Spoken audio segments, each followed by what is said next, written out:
jenis batik yang diproduksi di sini kita lebih utama batik tulis dengan ciri khas batik Tanalia Solo, kemudian batik tulis dengan ciri khas pewarna alam kulit jariang, kemudian pewarna sintetis yang berkombinasi dengan cap.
Pertama pengembangan itu terinspirasi dari pengangguran yang susah mendapatkan pekerjaan. Kemudian berinisiatif ingin menonjolkan batik karena mayoritasnya di Pulau Sumatera Barat khususnya orang-orang tuh beli batik pastinya ke Jawa. Jadi kami berusaha bagaimana bisa menerbitkan batik yang ada di Solo ini, yang khas Solo, untuk mengisi permintaan pasar. Kalau belajar dari YouTube, dari Google. Oh, berarti belajarnya dari YouTube dan Google. Iya. Kalau sebelumnya sudah pernah ada mengenyam pendidikan atau semacam pelatihan untuk membatik? Enggak pernah ya? Enggak. Jadi awalnya tahun berapa nih? 2017. 2017 awal pertama kali. Awal pertama mencoba membatik itu yang belajar lewat internet. Lewat internet ya. Kemudian belajar ke Jogja setelah pemerintah mengetahui kami produksi batik, kemudian difasilitasi untuk belajar ke Jogja. Kalau untuk jenis batik yang kita produksi di sini apa aja, Mas? Jenis batik yang diproduksi di sini kita lebih utama batik tulis dengan ciri khas batik Tanalia Solo, kemudian batik tulis dengan ciri khas pewarna alam kulit jariang, kemudian pewarna sintetis yang berkombinasi dengan cap. Suka dukanya banyak gitu. Ada ya semacam cemoohan masyarakat pertama mendirikan, kemudian susahnya mencari pasar, cacian. Memang dengan produk-produk yang masih tahap belajar waktu itu masih ada orang yang menilai produk ini tidak pantas untuk dipasarkan. Banyaklah itu. Nah, sekarang untuk produksi kita sudah sampai dengan apa pemasarannya? Sekarang pemasarannya kita banyaknya ke online. Online, kemudian lewat pameran-pameran yang dibawa oleh Pemda kayak di Nakrasda, di Nakraf di Jakarta, kemudian yang Hari Pers Nasional. Kalau untuk pasar sendiri, biasanya untuk pengiriman hasil karya kita ini ke daerah-daerah mana saja yang sudah dilakukan? Yang pemesanan? Ya, pemasarannya banyak sih dari luar, kayak dari Jambi, dari Jakarta, kemudian dari perantau-perantau. Oh gitu, sebagai sentra mata gitu ya. Pak, untuk jumlah tenaga kerja kita Pak saat ini? Untuk saat ini jumlah pekerja ada 11 orang. 11 orang itu tidak semuanya ada di sini, ada dikerjakan di rumah masing-masing. Yang tetap di sini itu cuma ada 7 orang, yang lain itu ada di rumah. Di perbedaan spesifik antara batik tulis kita ini dengan batik cetak itu seperti apa? Perbedaannya kalau batik tulis kita bisa menentukan motif tergantung dari request pelanggan, permintaan request pelanggan. Tapi kalau batik cap kita menentukan motif yang sudah ada di tempat produksi. Untuk bisa kita hasilkan Pak? Dalam sehari kita menghasilkan batik, misalnya kayak batik Tanalia itu bisa diwarnai pertama paling tidaknya kita menggunakan 5 style. Kemudian untuk sintetis dalam sehari kita bisa memproduksi sampai 15. Awalnya bisa terlihat sebagai batik yang sesungguhnya itu awalnya gimana Pak? Cara pengerjaannya itu? Cara pengerjaannya yang pertama kita menentukan desain. Desain ini kita lebih cenderung ke ciri khas daerah seperti Kabupaten Solo. Kemudian setelah desain menggambar secara manual.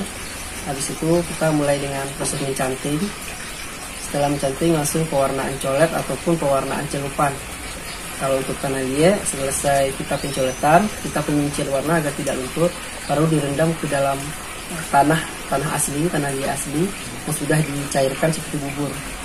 Tapi kalau untuk pewarna sintetis, kita langsung main celupan, kemudian main tembokan, dan terakhirnya pelorotan. Untuk kendala saat ini kita sebenarnya, yang pertama tuh pemasaran lah. Pemasaran masih terkendala karena kita lebihnya mengutamakan pemasaran online. Kemudian yang kedua itu yang sangat terkendala terbatasnya mengisi permintaan konsumen karena tenaga terbatas. Jadi kita bisa menerima permintaan konsumen itu berdasarkan tenaga yang ada. Misalnya masuknya hari ini 10 lembar kain, kita bisa menjanjikan 1 bulan baru selesai karena masih mengerjakan pesanan yang masih tertinggal. Kalau untuk jenis atau motif unggulan yang kita tawarkan di batik di sini apa? Motif unggulan yang kita tawarkan di sini itu lebih ke motif Tanalia dengan tema kesuburan alam Kabupaten Solo, kemudian Ayam Kuku Balenge, Rumah Gadang Orang Kota Baru, kemudian Pesona Kapujan. Kalau terkait selama COVID-19 ini ada nggak pengaruhnya terhadap usaha yang dilakukan? Kalau terkait dengan COVID-19, produksi tentunya sangat terganggu karena permintaan batik yang sebelumnya tinggi pas masuknya COVID-19 langsung anjlok, bahkan sampai tidak ada pesanan yang masuk. Dan saat ini setelah 3 bulan COVID berlalu dan masuk pada new normal, kita mulai menerima satu persatu pesanan dan menyelesaikan pesanan tertinggal sebelum COVID.